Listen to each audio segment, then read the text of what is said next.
আসসালামু আলাইকুম প্রিয় ভাই ও বোনেরা, আপনারা সবাই কেমন আছেন? আশা করি আল্লাহর অশেষ রহমতে সবাই ভালোই আছেন। আলহামদুলিল্লাহ, আমি আল্লাহর অশেষ রহমতে ভালোই আছি। আজকে আমি পেঁপে দিয়ে আর বুটের ডাল দিয়ে নিরামিষ তরকারি রান্না করব। এটা খেতে এত মজা হয়, না খেলে বুঝবেন না যে এটা খেতে কতটা মজা হয়। এজন্য আমি বুটের ডাল ভালো করে ধুয়ে আগে ভিজিয়ে রেখেছি আর পেঁপে কেটে নিয়েছি।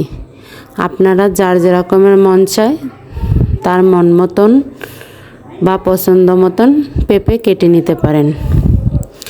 এখানে আমি একটা কড়াই দিয়ে দিয়েছি। কড়াইটার ভিতরে তেল দিয়ে তেল গরম হয়ে যাওয়ার পর কুচানো পেস্ট দিয়ে দিয়েছি। পেস্টটা একটু ভেজে তারপরে দিয়ে দিলাম আদা রসুন বাটা, তারপরে দিলাম জিরা বাটা, দিয়ে একটু ভালো করে কষিয়ে নেব। কষানো শেষ, তারপরে পানি দিয়ে দিব। পানি দিয়ে এর ভিতর আমি একে একে বাকি সব মশলা দিয়ে দেব। এখন দেব ধনিয়ার গুঁড়া,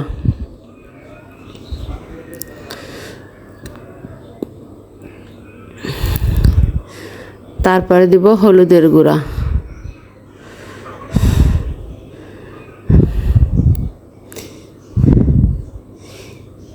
এরকমের যদি আপনারা নিরামিষ তরকারি রান্না করেন তাহলে খেতে দারুণ মজা হবে। তারপরে দিব মরিচের গুঁড়া,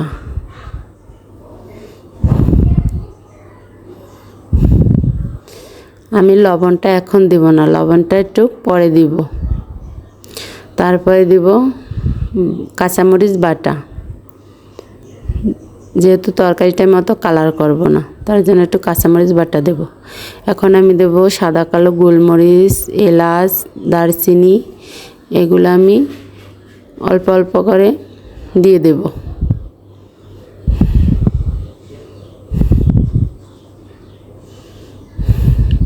দিয়ে আমি একটু কষিয়ে নিয়েছি। এখন আমি বুটের ডালটা কষিয়ে নেব। যেহেতু বুটের ডালটা সিদ্ধ হইতে অনেক টাইম লাগে, তার জন্য বুটের ডালটা দিয়ে ভালো করে কষিয়ে নেব।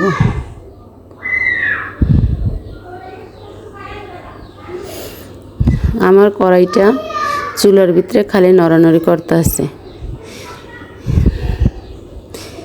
এজন্য বারবার একটু নড়ে যাচ্ছে। এই যে আমার ডালটা সুন্দর করে একবার ভালো করে ডাল মশলা সব কষানো হয়ে গেছে। এখন আমি একটু পানি দিয়ে দেব সিদ্ধ হওয়ার জন্য। যেহেতু বুটের ডাল, তার জন্য সিদ্ধ হইতে অনেক দেরি লাগবে। আপনারা যদি মসুরের ডাল দেন তাহলে আর পানি দিতে হবে না, পেঁপে দিয়ে দিলেই একবারে সিদ্ধ হয়ে যাবে।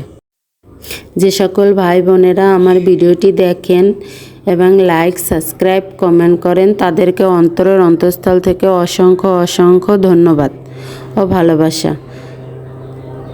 আর যে সকল ভাই বোনেরা ভিডিওটি দেখতে দেখতে একটা লাইক দিতে ভুলে যান তাদেরকে অনুরোধ, প্লিজ একটা লাইক দিয়ে ভিডিওটি কন্টিনিউ করবেন।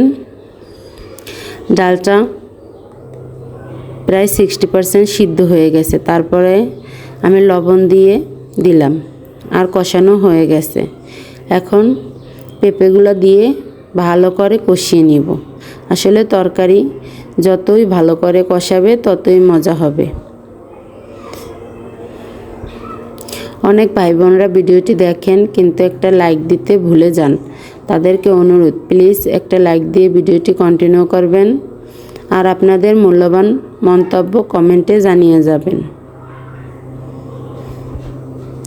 অনেক আমার নতুন বন্ধুরা সাবস্ক্রাইব করে আমার পাশেই থাকেন, তাদেরকে বলছি আপনারা সাবস্ক্রাইব করার 24 ঘন্টা পরে আমি ইনশাল্লাহ আপনাদেরকেও সাবস্ক্রাইব করব, কিন্তু সাবস্ক্রাইব করে কমেন্টে লিখবেন না। যদি আমার পরপর 2-3 ভিডিও দেখেন তাইলেই তো আমি বুঝতে পারবো যে আপনারা আমাকে সাবস্ক্রাইব করছেন।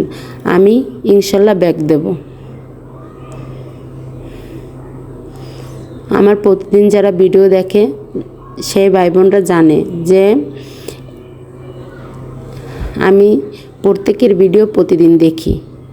আমার যতই সমস্যা থাকুক, যতই অসুস্থতা থাকুক, আমি সবার ভিডিও সময় করে দেখিয়ে নিই। রাত্রে না পারলেও সকালে দেখি। তাই আপনারা যদি আমার পাশে থাকেন তাহলে আমিও আপনাদের পাশে থাকবো ইনশাল্লাহ। আজকে আমার রান্নাবান্না শেষ, আবার দেখা হবে নতুন আর একটা রান্নার ভিডিও নিয়ে। ততক্ষণ সবাই সুস্থ থাকুন, ভালো থাকুন। সকলের জন্য দোয়া ও ভালোবাসা রেখে আজকের মতন আল্লাহ হাফেজ।